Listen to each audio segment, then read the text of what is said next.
Hey, what's up, everyone? How's it going? Today, I want to talk about how I made $40 a minute trading ES today. But you're going to ask me how? Is that even possible? $40 a minute? But yes, I made $800 in 20 minutes scalping a short on ES this morning. If you were watching the markets or trading at all today, you just saw this slide at market open, and it just didn't stop. The bleeding was, oh my God, it was brutal. But you know what? If you catch the right opportunity and you manage it well, you can walk away with the same thing. So I was one and done this morning. Great feeling on a Friday. Up in the one funded account that I have right now. I will get into that as we get into the calendar and we break that all down. But let's just get into what I was seeing when I got to the desk in the morning. Coming to the desk, I kept talking about wanting this gap to fill. What happened yesterday? The gap filled. We have the overnight session, and we open up below the start of day VWAP. Price kind of chops around. Buyers take somewhat control, but they're still under this previous day's New York VWAP. We're under the point of previous day's point of control and below the previous day's value area high. And you can see here we're just chopping around above previous day's value area low. Price chops around, and into the London session, we get our first big bearish slide down. Price slides down. We get below the value area low now. We get a bit of a bounce. We catch some reprieve. Where is it roughly? It's roughly just below where the gap filled. Price pushes back up, rejects here off the value area high, and then makes another leg down. So clearly looking at this chart, even though we're still making a higher low compared to back here on the 21st, I believe that is, this is looking bearish to me today. The market sentiment's tough to read, and I read something the other day about, the tariffs and how that's all washed out now, and the noise from the tariffs, and, that's kind of, baked itself into the markets. But this is, you just got to stay on your toes and basically, not come into the market with a bias, but just don't be married to that bias because anything can change. But basically, I'm looking short. There's nothing to tell me to look long. We got to get back up here. Previous day's New York VWAP point of control somewhere around here for me to be interested in the longs. Even if we took out these overnight highs, I'd still be skeptical. We still got a big move up until the high of day yesterday. So let's get into that one trade I took and just, yeah.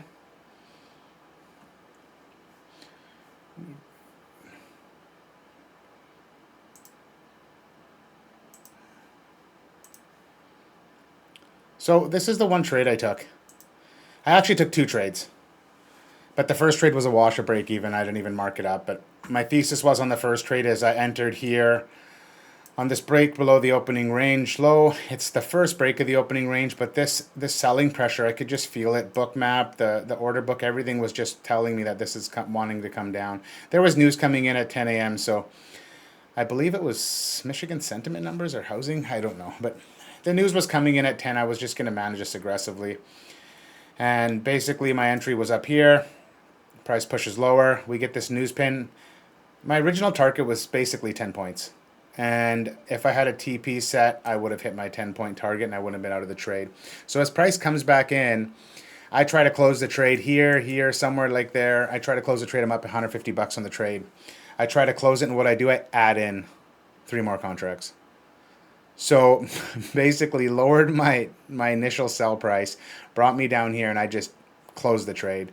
So it worked out that it just made it a wash. I think I was down $10 on the trade. And you know what? Whenever I fat finger a trade or I make a mistake like that, it's just something that I do, is where I get out of the trade. Who knows mentally where I'm at that point, and I don't want to make any more mistakes. So I just close the trade. Price comes back. I feel like I missed it now, and we get this move down.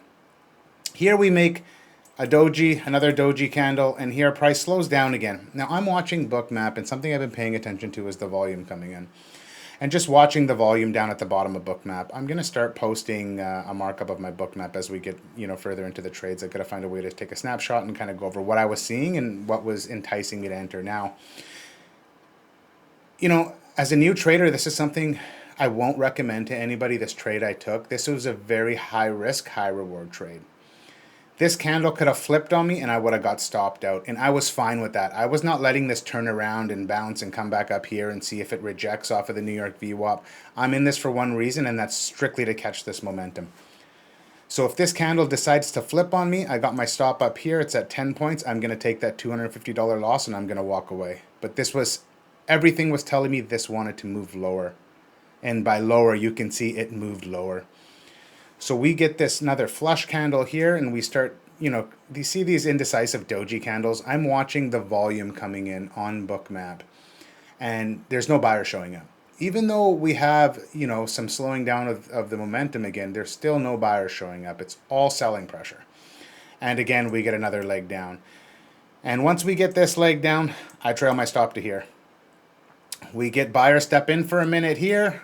Again, I'm watching that selling volume. The pressure is just, you know, they're just steamrolling the buyers. We get this next leg down, I move my stop here. Now, if this was, I had a feeling there was equal lows at 56.50. Now, everything was telling me those wanted to get tapped. NQ was heading in the same direction. NQ had its equal lows a little bit higher than that. They would have engaged it before ES if the slide continued the way it did, and NQ did actually take those equal lows before ES did, but ES did. There's a massive order block sitting here at 56.50. So this would be my target. But now with having this trailing drawdown on this funded account with Tradeify, I have to be very wary. I don't want to be stopped back here, this thing come down and bounce off here and get stopped out, and then all of this gains I had would go against my drawdown. So instead of me having a $500 trade, I would be down $500 on my drawdown on this move here and then not taking profits. So I aggressively, we come down here, we push up, we make this bullish candle as this bearish candle forms. I move my stop here. We get this next leg down. And as price, you can see now you get these little, you know, a few minutes where price just kind of slows down. And here, I lock my stop here. We get this push. We take those orders at 56.50. We, you know, tap into those equal lows. And look at the next candle, boom, I get stopped out. So I think I lost about $150 on the trade. But at the end of the day, 20 minutes, $800. Come on now, you can't go wrong with that. But again, like I'm going to say, and I'm going to repeat this probably 5 more times, this was a very high risk, high reward trade. This is strictly scalping this momentum using Bookmap and using what I'm seeing on the chart. This easily could have bounced here, bounced here, bounced here. On any of these flush candles, we could have got to move up. Even as price slows down here, price slows down here, this is all saying that buyers and sellers are just trying to regain control of the buyers. And at any moment, boom, that could happen. News could come in, anything. So I had to make sure I was 100% on board with taking that $250 loss if this candle flipped or if we had a bounce. Once we got down here, my stop was locked in profit. I didn't care. The only thing I really needed to manage now was my trailing drawdown. There's no need to catch a big move and get greedy and come back and get stopped out and eat a bunch of your drawdown up. So this is something you'll learn as the more you trade these funded accounts that have drawdown. There's some exciting news. I'll get into another video about that. But yeah, there's another company coming out, and there's going to be some just a great platform to work on. So I'm going to make a video about it over the weekend and really get into what I think about the platform and why I like it, and as a new trader, why it's so beneficial for your growth. So yeah, that's it. $800 on that trade. She done. She gone. So looking at the calendar, I've changed this around now. You know, I had some days on here. My blow up day was the 17th, and I think I had one on the 12th. Well, I was trading 250K funded accounts here, and they're basically, one was blown here, and this one had like $100 in drawdown, and she gone. So I'm just including the stats of the only account I'm trading. I'm not trading any combines, evaluations, nothing. I'm strictly trading this 100K funded account with Tradeify.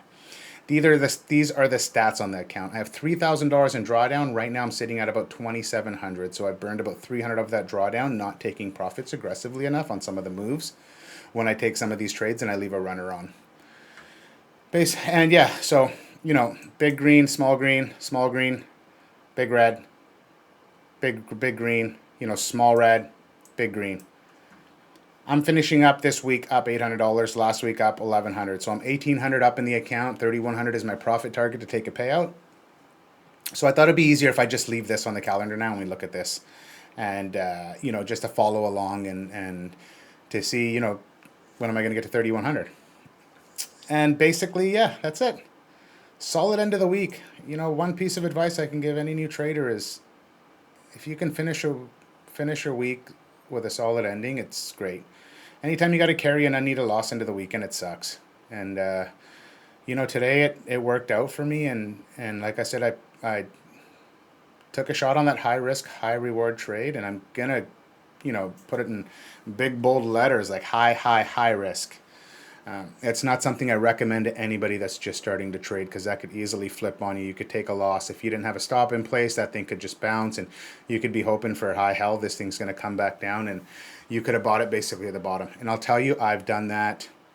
I can't even count in my year and a bit of trading. Multiple times I've sold the bottom, bought the top. So please, I don't want anyone to walk away from this video thinking that you can just catch these moves and trade them. There was a lot of thought that went into that trade, and a lot of risk I put on, and I knew what I was getting into. And the key part is I was going to be content with taking a loss on that trade. If that candle flipped, that was on me. I knew what I was doing before I was getting in. Not, oh my God, why did I just do this? Why did I take that trade? Price bounced here, I bought the bottom. No. Everything was telling me, from what I was looking at, that price was going to continue to slide. So I was very convicted in the idea of those equal lows being taken and price pushing lower. Everything was telling me that was going to happen. It just as easily, that candle could have flipped and I would have got stopped out, and then the slide down would have continued after that. The next leg down, I would have been okay with it. I wasn't putting on any more risk than I was comfortable with for taking that high risk of a trade. So that's why I want to end this. Enjoy the weekend. I'm going to, put out a couple videos over the weekend on some Project X platform, the platform Project X, and some other stuff. And yeah, as you can see, I painted the wall in the back. I got a cool little shelf I'm going to put up this weekend there. So any comments about the trading, anything, comment down below. I've been getting a lot of great comments on the videos, and I appreciate the support. And you know what? That's what we're here for. We're a community, right? We're here to support each other. So let's keep these goals ahead of us. Let's stay focused. Let's stay disciplined. Let's get this. Enjoy the weekend. I'll see you guys after. I'll see you guys next week.